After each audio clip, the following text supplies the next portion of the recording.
Upside Innovation's loading dock step for warehouses is the ideal solution for new build projects and tenant improvements. The product is pre-cut and pre-welded in 4 components: the platform, legs, stair riser, and guardrails for quick and easy assembly with no on-site welding or cutting. Today we are replacing the steel loading dock stairs at our facility because they are rusting and the paint is chipping. Our 100% aluminum stairs will never rust. To begin, start with the platform upside down on the ground. Insert the 2 platform legs into the pockets that will be furthest away from the wall after flipping the platform over. Insert the base legs into the platform legs. Make sure to align the holes. Secure the legs to the platform by threading the bolt into the pre-installed rivet nuts. Hand tighten to secure the base leg to the platform leg. This connection may need to be adjusted later on.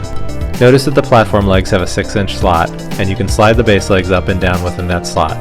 This feature allows you to level the platform when the ground is uneven. Without this feature, the legs would have to be cut on site, which adds extra time to the installation. Flip the platform over and refer to your custom layout drawing to see how far away the edge of the platform should be from the latch side of the door.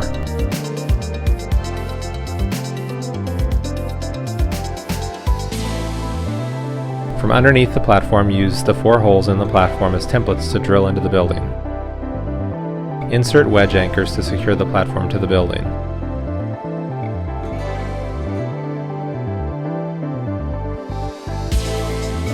To level the platform, loosen the bolt on the leg and slide the base leg up or down.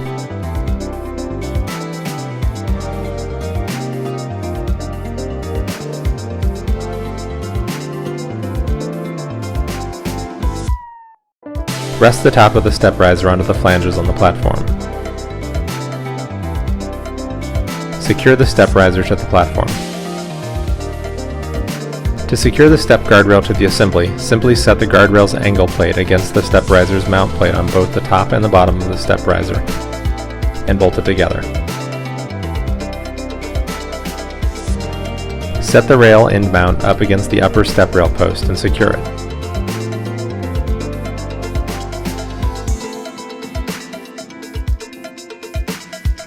Set the platform rail angle plate against the platform mount plate and secure it with bolts.